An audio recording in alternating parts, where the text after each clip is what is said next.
Ketika Allah sudah menggerakkan lesanmu untuk meminta atau berdoa, ketahuilah bahwa Allah akan memberikan anugerah yang luar biasa kepadamu.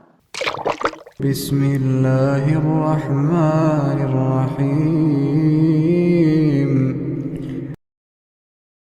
Assalamualaikum warahmatullahi wabarakatuh.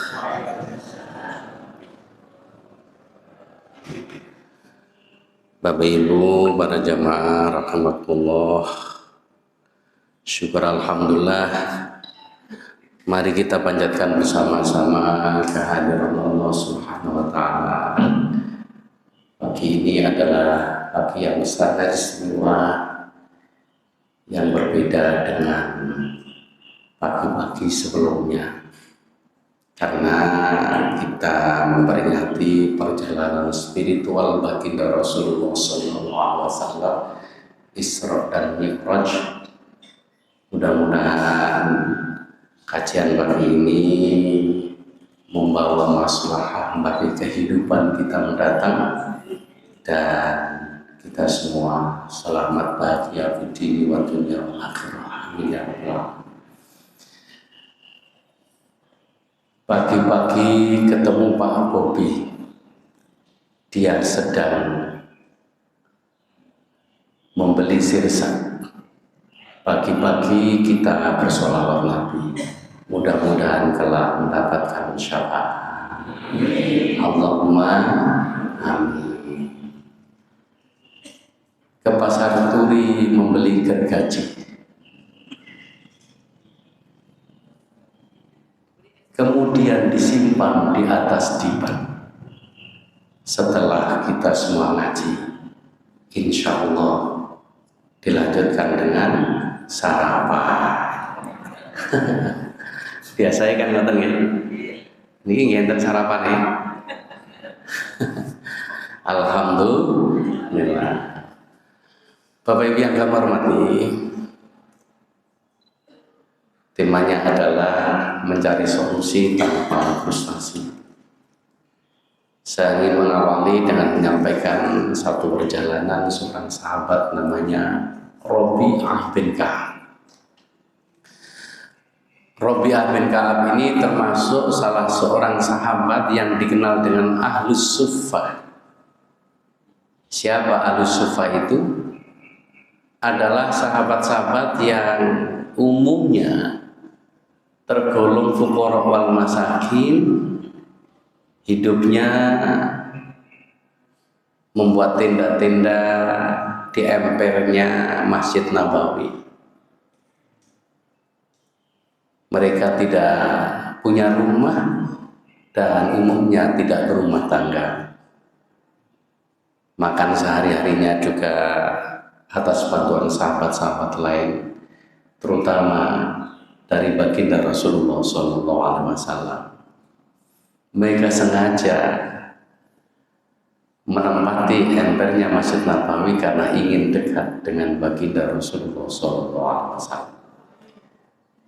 Di samping Rabi'ah bin Ka'ab, kita kenal ada sahabat namanya Thawban, ada sahabat namanya Abu Dzar al-Ghifari. Bahkan ada seorang sahabat yang sangat banyak meriwayatkan hadis, namanya sahabat Abu Hurairah radhiyallahu anhu. Rabi'ah bin Ka'ab ini, Bapak Ibu, melayani Rasulullah siang dan malam.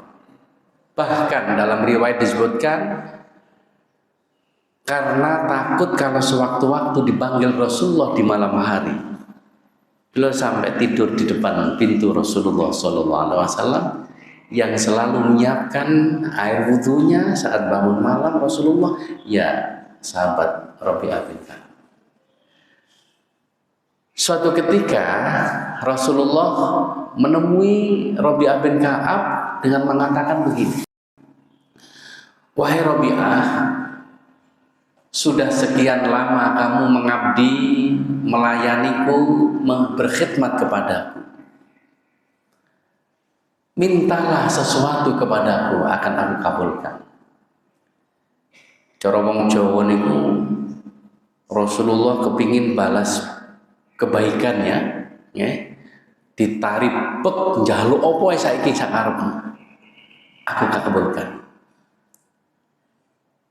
Nah, ketika Rasulullah tiba-tiba menawari sesuatu, Robi'ah iki bingung Bapak Ibu. Wah, kira-kira njaluk apa iki? Akhirnya bilang kepada Rasulullah, ya Rasulullah, izinkan aku berpikir beberapa saat untuk menyatakan keinginanku. Akhirnya mikir Bapak Ibu, begitu sudah menemukan, datanglah kepada Rasulullah. Ya, sampaikan kepadaku apa yang kamu inginkan. Ternyata yang diminta Rasulullah Robi'ah bin Ka'ab di luar dugaan Rasulullah. Ternyata dia bilang, mohonkan aku kepada Allah agar kelak di akhirat aku bersamamu di dalam surga. Wah, Rasulullah kaget. Mengapa kamu tidak minta harta benda padahal kamu adalah sahabat yang miskin? Mengapa tidak minta dicarikan istri supaya punya rumah tangga, punya anak, punya istri seperti sahabat-sahabat lainnya? Setelah aku berpikir, ya Rasulullah, berapapun harta yang aku miliki, sedikit atau banyak, suatu saat nanti pasti habis. Kalaulah saya punya anak dan istri, cepat atau lambat, pasti aku akan berpisah dengan mereka. Dan aku tidak ingin kebersamaanku dengan panjenengan terganggu oleh kepentingan diriku sendiri, kepentingan keluargaku. Karena aku ingin menghabiskan hari-hariku bersamamu ya Rasulullah. Nah, akhirnya Rasulullah dawuh begini, fa'inni bikathratis sujud. Untuk mewujudkan keinginanmu itu, bantulah aku dengan memperbanyak sujud kepada Allah. Nah, ini. Jadi Bapak Ibu, perjalanan Isra dan Mi'raj ketika Rasulullah SAW di langit ketujuh, ketemu siapa? Ketemu siapa? Allah. Rasulullah turun ke bumi membawa misi perintah apa? Sholat 5 waktu. Oleh karena itulah di dalam kitab Ruhul Ma'ani, Sayyid Mahmud Al-Alusi atau yang dikenal dengan sebutan Imam Al-Alusi, di situ menyebutkan as-sholatu mi'rajul mu'minin. Sholat adalah merupakan mi'rajnya orang mukmin. Kalimat ini didasarkan pada suatu hadis yang diriwayatkan oleh Imam Muslim, di mana Rasulullah SAW bersabda, aqrabu ma yakunul 'abdu min rabbih wa huwa sajidun. Suasana di mana seorang hamba sangat dekat dengan Tuhannya, dengan Allah, wa huwa sajidun, adalah saat dia sedang bersujud.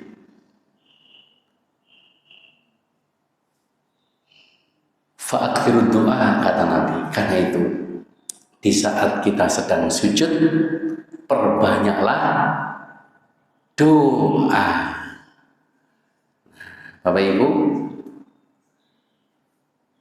yang menjadi pertanyaan jamaah itu begini, Ustaz, bukankah yang selama ini kita lakukan saat sujud ada doa khusus? Doanya apa? Subhana rabbiyal a'la wa bihamdi. Kalau kita memperbanyak sujud, doa apa yang kita baca, Ustaz? Bolehkah kita berdoa dengan susunan bahasa kita sendiri? Sebab kalau mau ndonga bahasa Arab gak ngerti maksudnya, supaya Allah menuruti sesuai dengan keinginan dan kehendak kita, kita membuat redaksi doa sendiri dengan bahasa kita. Misalnya, ya Allah, muga-muga kula panjenengan paringi putra putri ingkang saleh po'o, Saniki anak kula ujian, muga-muga diparingi lulus po. Mari lulus ujian nang oleh pekerjaan po. Mari oleh pekerjaan nang oleh jodoh po. Nek pun oleh jodoh, oleh pekerjaan, muga-muga nang iso ngudi rumah po. Muga-muga iso haji umroh bareng sak keluarga po. Cari malaikat akeh po niti mang jaluke. Kira-kira boleh napa mboten, Pak? Ini dalam sholat loh. Nah, dalam hal ini ulama berbeda pendapat. Berdasarkan pendapat ulama Syafi'iyah yang imamnya adalah Imam Syafi'i, karena ini dalam sholat, sholat itu adalah aqimis sholata lidzikri, hubungan kita sama siapa? Allah. Maka tidak boleh mengucapkan kata-kata di dalam sholat selain bahasa zikir, selain doa yang terdapat dalam Quran dan hadis yang memang diajarkan oleh Rasulullah dan Allah Subhanahu wa taala. Jadi kalau kula jenengan donga koyo ngoten niku dalam sholat itu bisa batal itu sholatnya. Kalaulah misalnya kepengen dia anak sing soleh solihah harus mengambil dari Quran, misalnya Rabbana hablana min azwajina wa dzurriyyatina qurrata a'yun waj'alna lil muttaqina imama, atau Rabbi habli minas sholihin, atau Rabbi ja'alni muqimas sholati wa min dzurriyyati Rabbana wa taqabbal du'a, dan seterusnya. Atau kalau minta rizki yang barokah, ya doa sholat duha, Allahumma in kana rizki fis sama fa anzilhu wa in kana fil ardi fa akhrijhu wa in kana ba'idan fa qaribhu, dan seterusnya. Itu dalam hadis yang diajarkan Rasulullah. Tapi kalau berdoa selain bahasa Quran dan hadis redaksi kita sendiri itu boleh, cuma tidak boleh diucapkan, cukup di dalam hati. Kalau diucapkan bisa batal menurut ulama Syafi'iyah. Tapi berbeda dengan pendapat ulama Hanafiyah yang imamnya adalah Imam Abu Hanifah. Boleh berdoa di dalam sholat meskipun dengan redaksi kita sendiri seperti tadi. Yang tidak boleh adalah meminta sesuatu yang tidak mungkin dikabulkan Allah. Meminta sesuatu yang khoyali, yang bahasanya ya khayal. Contoh, ya Allah, andai kata aku punya sayap, aku akan terbang ke Mekah Madinah setiap bulan, setiap tahun untuk haji dan umroh. Aku tidak usah repot-repot ngelek duit bayar ongkos naik haji yang begitu mahal, kan? Karena belilah aku sayap ya Allah. Nah, itu kan khayal, gak mungkin. Itu bisa membatalkan, kata Imam Hanafi. Atau misalnya begini, ya Allah, andai kata aku bisa membelah diriku jadi dua, aku akan nikah lagi sehingga semalam bisa tidur bersama istriku kedua-duanya, kan? Akhirnya kan gak tukaran, Mbak. Nah, itu khayal. Tapi kalau berdoa dalam rangka untuk kemaslahatan hidupnya, dunia dan akhirat, seperti yang saya katakan tadi, itu boleh dan tidak membatalkan sholat menurut ulama Hanafiyah. Nah, sehingga ini juga berimbas kepada pertanyaan, bagaimana seandainya imam lupa, apakah kurang rokaatnya atau kelebihan rokaat atau belum membaca Fatihah? Bagi ulama Syafi'iyah sekali lagi tidak boleh dengan bahasa selain bahasa zikir, karena itu yang ditolerir ketika ada imam lupa, kita hanya boleh mengingatkan dengan kalimat apa? Subhanallah. Selain itu nggak boleh, bisa membatalkan.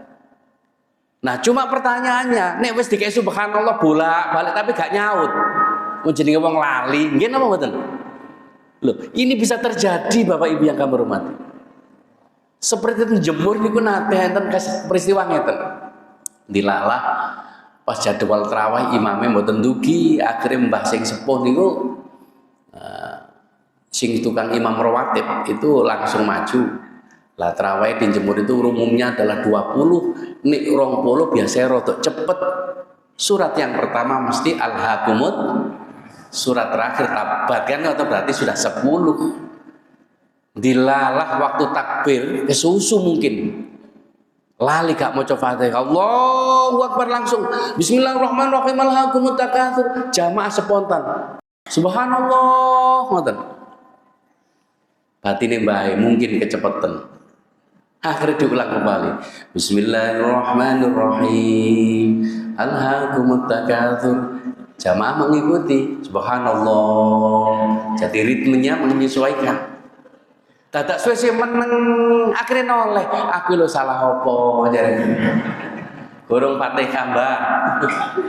Akhirnya buyar. Oleh karena itulah ulama Hanafiyah mengatakan dalam rangka menjaga kemaslahatan jamaah supaya tetap berjalan dengan lancar dan aman, boleh asalkan tidak lebih dari 2 kata. Misalnya gurung Fatihah, kan hanya 2 kata. Gurung san Fatihah. Gurung Fatihah. Kalau ditambahi gurung Fatihah blok, lah ono bloke. Itu batal itu. Enggak boleh. Nah, karena itulah Bapak Ibu yang kami hormati, maka solusi yang ditawarkan berdasarkan perjalanan Isra Mi'raj adalah ya ayyuhalladzina amanu sta'inu bis-sabri was-shalah innallaha ma'as-sabirin. Kalau kita punya masalah, maka minta tolonglah kepada siapa? Allah. Masalah itu harus dihadapi dengan penuh kesabaran, dengan kesungguhan. Tapi ingat, daya dan kemampuan kita adalah terbatas. Libatkanlah Allah di dalamnya. Melakukan mi'raj seperti Rasulullah. Apa itu? Sholat.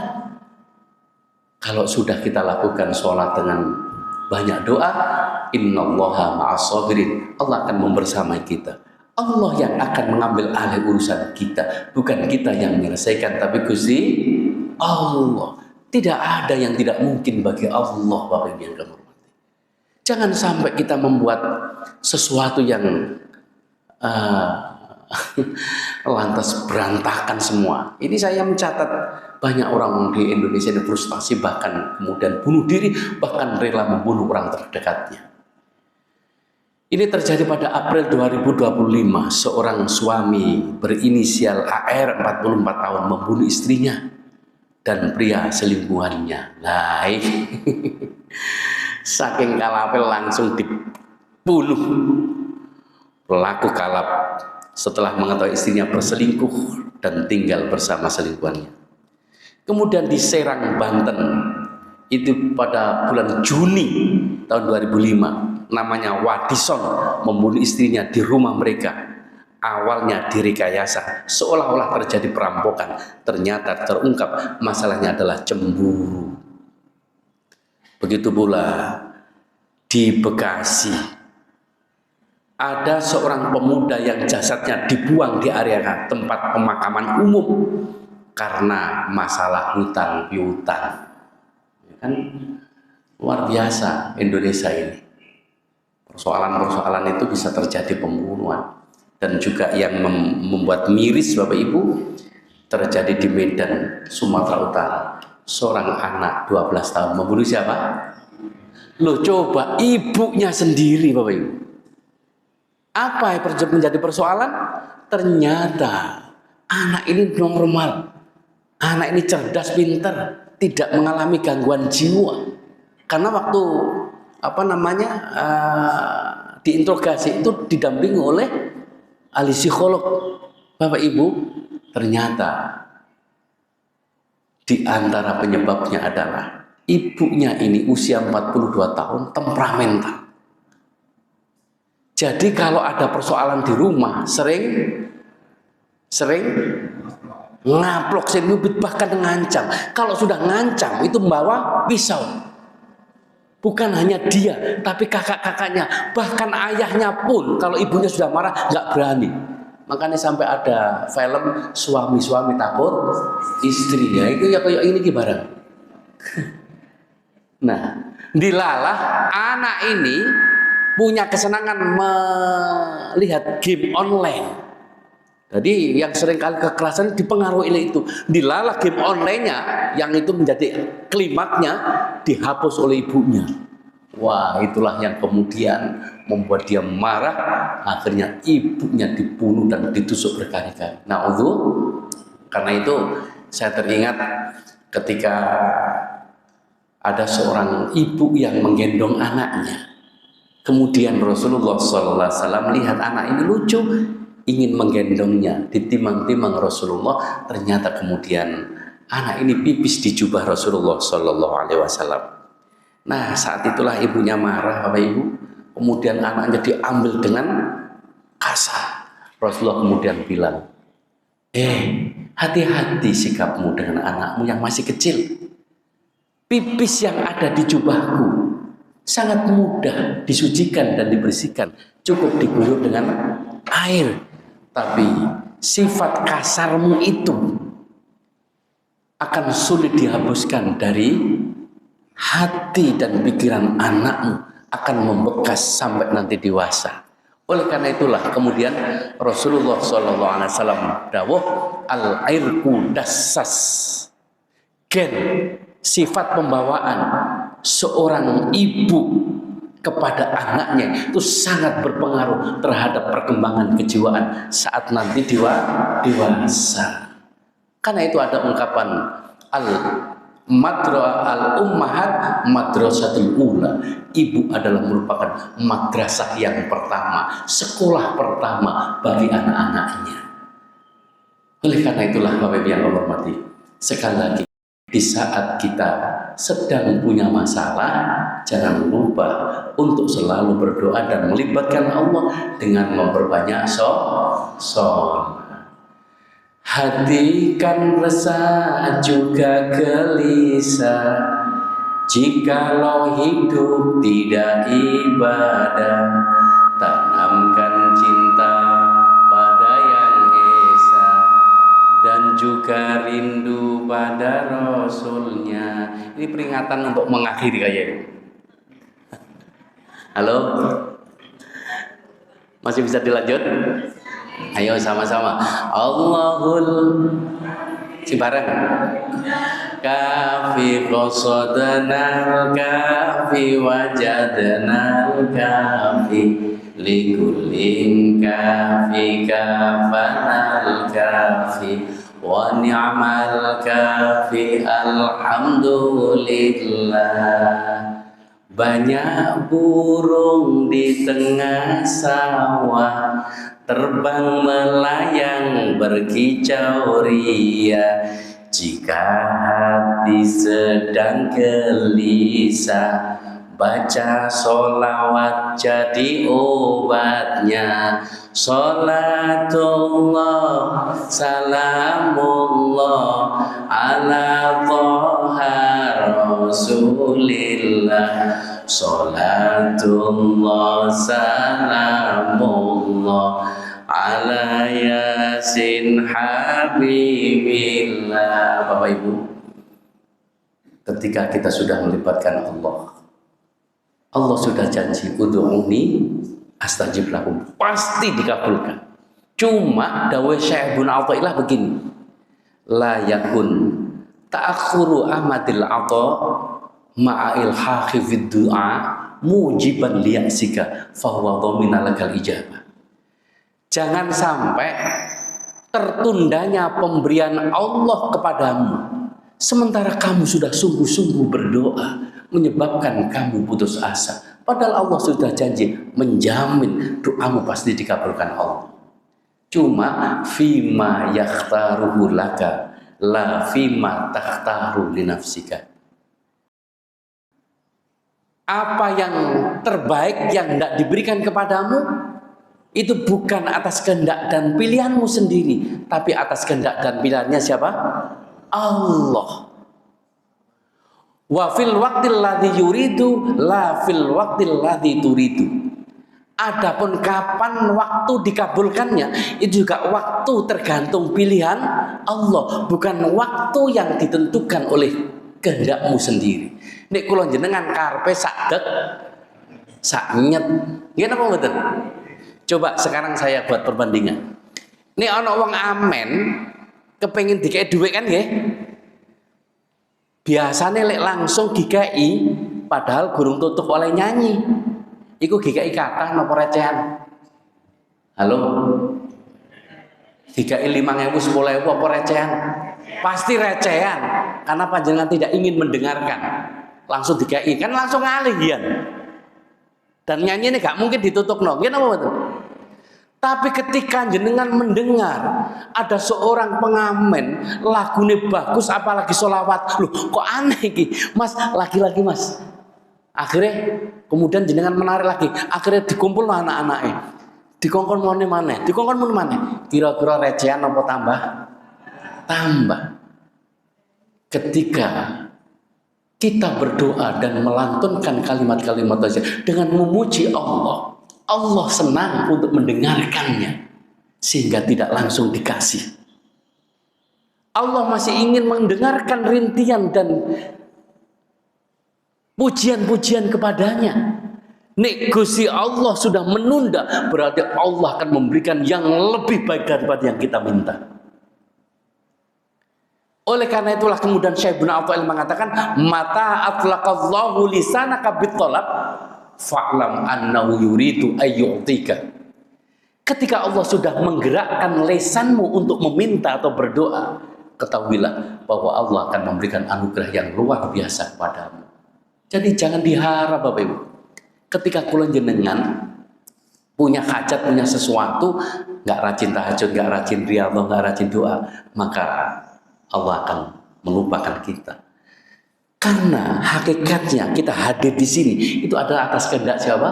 Allah. Walaupun ada campur tangan kehendak kita. Ketika kita bangun malam itu adalah kehendak Allah, bukan kehendak sendiri. Sebab kadang-kadang kalau jenengan kepingin tangi bengi, tapi apa sik ngantuk. Kayak kula niku wau, yalah engko ben iso tahajud rada tutup jam 2:30. Begitu jam 2:30 muni kri, subuh jam 4 cek dawa, akhirnya kula tunda maneh. Akhirnya kebelabasan 3:30. Insyaallah jenengan mboten nggih. Mboten beda maksudku. Sallallahu Muhammad. Karena itu ada seorang yang kebetulan tukang becak. Tukang becak ini punya hutang 5 juta. Uang becak duwe hutang 5 juta niku kata napa titik? Kata becake didolek gorong karuan iso nglunasi. Nggih napa mboten? Dilalah rumahnya itu di depan masjid ada jalan raya. Jadi terhalang jalan raya. Tapi piyambake rajin salat 5 waktu. Bahkan sebelum subuh dia datang ke masjid, salat tahajud, ndonga ya Allah muga-muga segera dapat nglunasi. Panjenengan paling rezeki yang lancar supaya iso nyaur utang, syukur-syukur ya Allah muga-muga sing disauri gak gelem trimo. Jeneng itu. Dilala mari salat subuh Bapak Ibu, mungkin pikirannya galau karena gurung iso nglunasi. Atau mungkin kesusu gak toleh-toleh, dilala pas nyebrang lho keserempet mobil jatuh. Jare sing nyetir sakjane gak patek banter Ustaz. Tapi karena mungkin balung tua, akhirnya gak iso jalan, kemudian diantar ke rumah sakit, dirongset ternyata kakinya retak. Jare dokter spesialis bedah. Ini supaya harus dipasang platina. Berarti kan operasi. Akhirnya ditanyakan, kira-kira berapa biayanya? Sekitar 10 sampai 15 juta. Nah, cari sing nyopir, Pak, karena ini biayanya banyak, gimana kalau kita lapor polisi supaya dapat surat keterangan kecelakaan? Supaya dapat apa? Jasara harja. Nah, singkat cerita, akhirnya dapat surat keterangan polisi dan diajukan untuk dapat jasara harja. Ternyata ada undang-undang nikmati atau cacat permanen itu dapat 50 juta, kalau perawatan seperti ini dapat 20 juta. Nah, jadi nikmati oleh 50 juta, luwih akeh. Terserah panjenengan kepengin mati apa urip. Masya Allah Bapak Ibu, bareng mari operasi bayar 15 juta. Masih turah berapa? 5 juta. Cari bojone alhamdulillah barokah sampean keserempet akhir iso nyaur utang. Situ tak dongakno muga-muga keserempet maneh jare sing lanang gantian sampean sing keserempet. Artinya bahwa tidak ada orang yang hidup tidak ada ujian. Rasulullah SAW yang sebutannya adalah khairul anbiya wal mursalin, yang maksum tidak pernah dosa, itu saja cobaan dan ujiannya berat. Tapi dengan cobaan itu Allah kemudian mengangkat derajatnya untuk ke langit, bertemu langsung dengan Allah. Karena itulah kita yakin bahwa setiap urusan kita selalu di jalan-jalan keluar oleh Allah, asalkan kita melibatkan Allah dengan memperbanyak sholat. Bukankah Allah telah berjanji, fa inna ma'al usri yusra, inna ma'al usri yusra. Oleh karena itu, apapun yang terjadi, kita harus bersyukur. Karena ternyata, walaupun secara lahir kita belum dikabulkan, tapi Allah masih memilihkan waktu yang tepat. Karena itu Syekh Mutawalli Asy'ari mengatakan, ketika engkau usaha maksimal, disertai doa yang tiada henti, belum membuahkan hasil, jangan sekali-kali mengatakan usahaku gagal, doaku ditolak oleh Allah. Tapi katakanlah, Allah masih memilihkan waktu yang tepat, Allah masih memilihkan apa yang terbaik yang akan diberikan kepada hambanya. Seandainya kita faham bahwa Allah pasti memberikan yang terbaik dan kita terus berdoa, maka kita tidak akan pernah putus asa dan mengeluh dalam hidup ini, yang adalah bersyukur. Alhamdulillah, bersujud kepada Allah, bersyukur sepanjang waktu, setiap nafasmu, seluruh hidupmu, semoga diberkahi Allah.